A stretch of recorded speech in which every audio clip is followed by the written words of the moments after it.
Salam dan bahagia. Di sini kami dari kelompok 6 akan mempresentasikan tentang proses penelitian.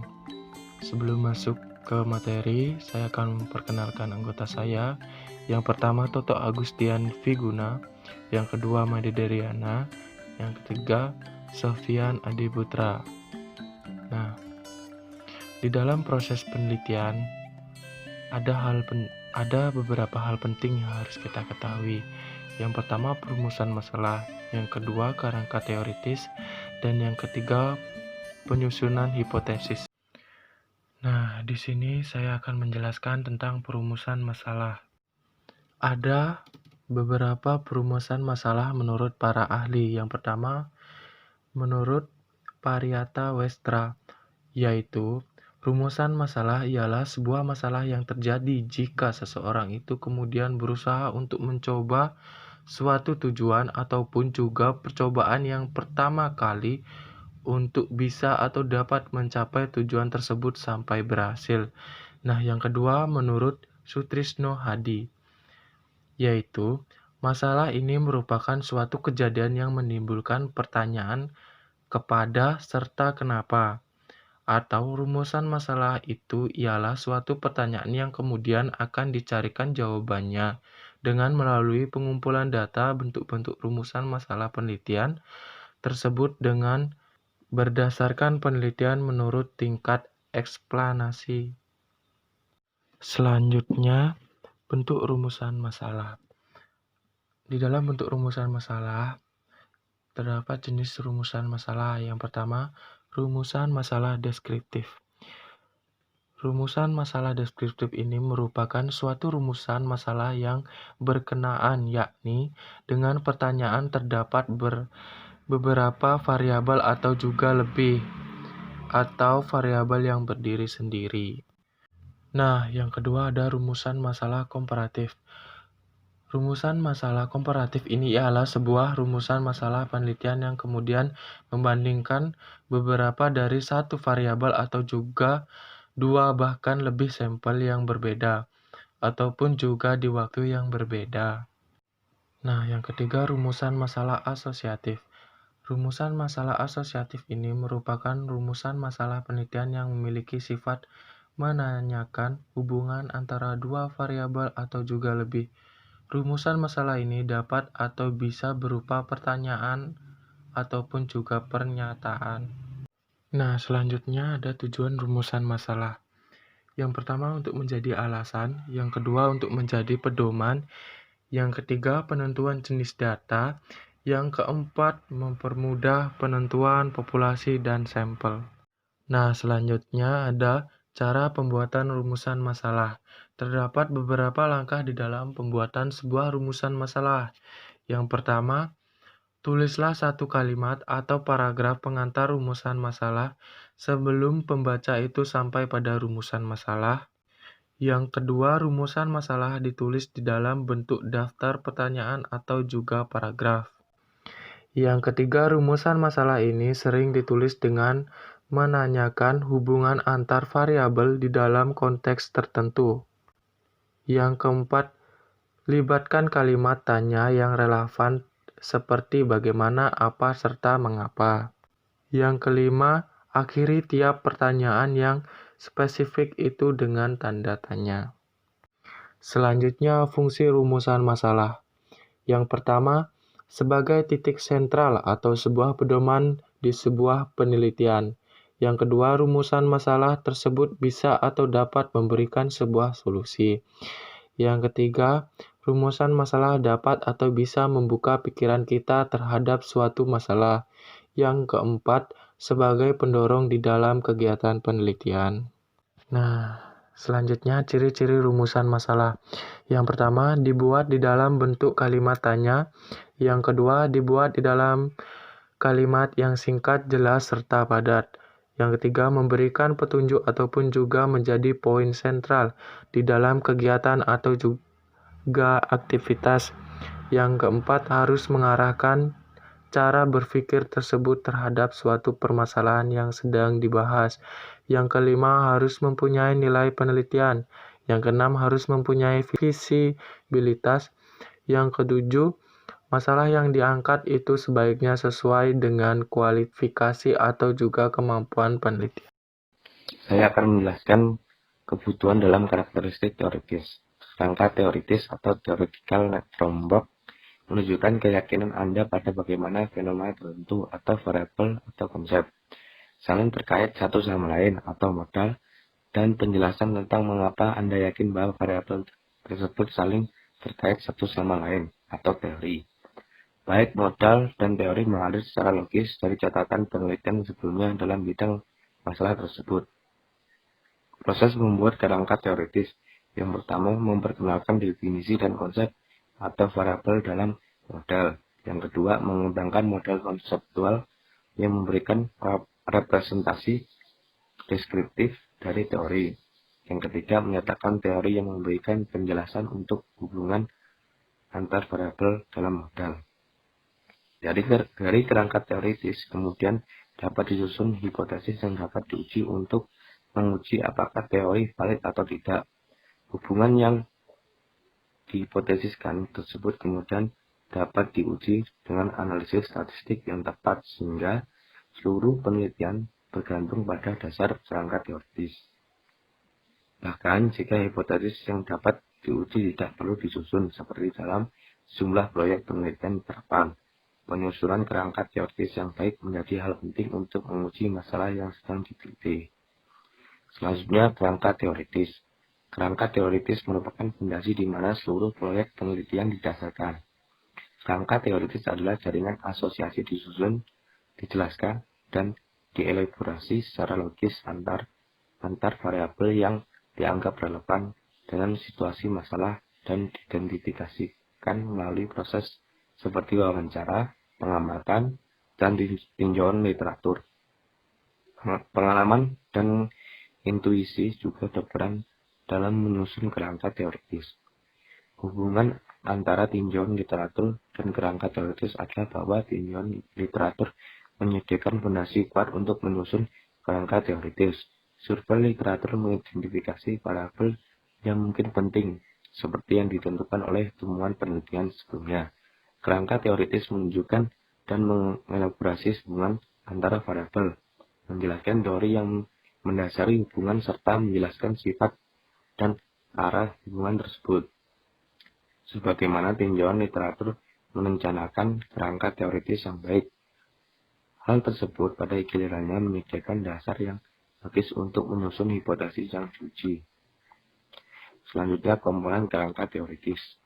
Kerangka teoritis yang baik mengidentifikasi dan menentukan variabel-variabel penting dalam situasi tersebut yang relevan dengan definisi permasalahan dan selanjutnya mendeskripsikan serta menjelaskan hubungan antara variabel-variabel tersebut. Hubungan antara variabel bebas dan variabel terikat, dan jika berkaitan variabel moderator dan variabel perantara diuraikan. Jika terdapat variabel moderator penting untuk menjelaskan bagaimana dan hubungan spesifik apa yang dimoderasi atau dihubungkan. Penjelasan tentang mengapa variabel tersebut berperan sebagai moderator juga sebaiknya diberikan. Jika terdapat variabel perantara, diperlukan pembahasan tentang bagaimana atau mengapa mereka diperlukan sebagai variabel perantara. Hubungan saling ketergantungan antara variabel bebas atau variabel terikat pada kasus terdapat dua atau lebih variabel terikat. Jika ada hal tersebut, seharusnya juga diungkapkan dengan tepat dan dijelaskan secara memadai. Perhatikan bahwa kerangka teoritis yang baik bukanlah kerangka yang kompleks. Terdapat tiga dasar yang harus dimasukkan dalam kerangka teoritis. Yang pertama, variabel yang dianggap relevan dengan studi harus ditemukan dengan jelas. Yang kedua, modal konseptual yang menjelaskan hubungan antara variabel-variabel dalam modal tersebut harus diberikan. Yang ketiga, harus menjelaskan dan jelas mengapa kita memperkirakan bahwa hubungan tersebut ada. Selanjutnya, kerangka teoritis untuk contoh pelanggaran keselamatan penerbangan. Variabel terikat adalah pelanggaran keamanan yang merupakan variabel ketertarikan utama. Kita berusaha untuk menjelaskan varian dalam variabel terikat ini dengan 4 variabel bebas, yaitu yang pertama komunikasi antar anggota kru, yang kedua komunikasi antara petugas kontrol bandara atau kru kokpit, yang ketiga pelatihan yang diterima oleh kru kokpit, yang keempat desentralisasi. Komunikasi adalah proses penyampaian informasi yang dari pengirim informasi atau sender kepada penerima informasi atau receiver dengan penggunaan media di mana informasi yang dikomunikasikan dipahami dengan cara yang sama oleh pengirim informasi dan penerima informasi. Pelatihan merujuk pada mendapatkan pengetahuan, kemampuan, kompetensi sebagai hasil dari pembelajaran kemampuan praktis atau kejujuran dan pengetahuan yang terkait dengan kompetensi kru kokpit tertentu yang berguna. Desentralisasi adalah penyebaran pemimpin membuat keputusan yang lebih dekat dengan karyawan. Semakin sedikit komunikasi antar anggota kru sendiri, semakin besar kemungkinan terjadi pelanggaran keselamatan penerbangan karena sangat sedikit informasi yang diberikan antara mereka. Misalnya, kapanpun keselamatan terancam, komunikasi yang tepat waktu antar navigator dan pilot sangatlah tidak mungkin. Jika kru bandara gagal memberikan informasi yang tepat pada saat yang tepat, kecelakaan bisa terjadi, misalnya pesawat jatuh atau menabrak. Koordinasi antara ground staff dan kru kokpit merupakan hal utama dalam keselamatan penerbangan. Baiklah, saya Sofyan Adi Putra, NIM 2018-017060 akan melanjutkan penyusunan hipotesis. Definisi hipotesis. Hipotesis dapat didefinisikan sebagai pernyataan sementara namun dapat diuji yang memprediksi apa yang ingin Anda temukan dalam data empiris Anda. Hipotesis dibuat dari teori yang menjadi dasar dari model konseptual Anda dan seringkali berhubungan dengan sifat dalam sifatnya. Atau hipotesis dapat didefinisikan sebagai hubungan yang diperkirakan secara logis antara dua variabel atau lebih yang ditunjukkan dalam bentuk pernyataan yang dapat diuji dengan menguji hipotesis dan menegaskan hubungan yang diperkirakan. Diharapkan bahwa solusi dapat ditemukan untuk mengatasi masalah yang dihadapi. Selanjutnya, pernyataan hipotesis atau format. Yang pertama, pernyataan jika, maka atau if then statement. Hipotesis dapat didefinisikan sebagai pernyataan yang dapat diuji dari hubungan antar variabel. Hipotesis juga dapat menguji apakah terdapat perbedaan antara dua kelompok atau antar beberapa kelompok yang terkait dengan variabel-variabel. Untuk menguji apakah hubungan atau perbedaan yang diperkirakan tersebut ada atau tidak, hipotesis dapat disusun sebagai proposisi atau dalam bentuk pernyataan jika, maka atau if then statement. Kedua format tersebut dapat dilihat dalam dua contoh berikut. Yang pertama, karyawan yang lebih sehat akan lebih jarang mengambil cuti sakit. Yang kedua, jika karyawan lebih sehat maka mereka akan lebih jarang mengambil cuti sakit. Yang kedua, hipotesis direksional dan non-direksional. Jika dalam menyatakan dalam hubungan antar dua variabel atau membandingkan dua kelompok digunakan istilah-istilah seperti positif, negatif, lebih dari, kurang dari, dan semacamnya, maka hal tersebut disebut hipotesis direksional atau direksional hipotesis karena arah antar variabel positif atau negatif. Ditunjukkan seperti pada contoh di bawah ini, atau sifat perbedaan antara dua kelompok pada suatu variabel lebih dari atau kurang dari dinyatakan sebagai contoh kedua. Yang pertama, semakin berat tekanan dialami dalam pekerjaan, semakin rendah kepuasan kerja karyawan. Yang kedua, wanita lebih termotivasi dibandingkan pria. Di sisi lain, hipotesis non-direksional adalah hipotesis yang menyatakan hubungan atau perbedaan tetapi tidak memberikan indikasi mengenai arah dari hubungan atau perbedaan tersebut. Dengan kata lain, meskipun mungkin diperkirakan bahwa dapat hubungan yang signifikan di antara dua variabel, tidak dapat mengatakan apakah hubungan tersebut positif atau negatif. Seperti pada contoh pertama di bawah ini, demikian pula bahkan jika dapat memperkirakan bahwa akan ada perbedaan antara dua kelompok pada variabel tertentu, kita tidak akan dapat mengatakan kelompok mana yang akan lebih dari dan mana yang kurang dari pada variabel tersebut.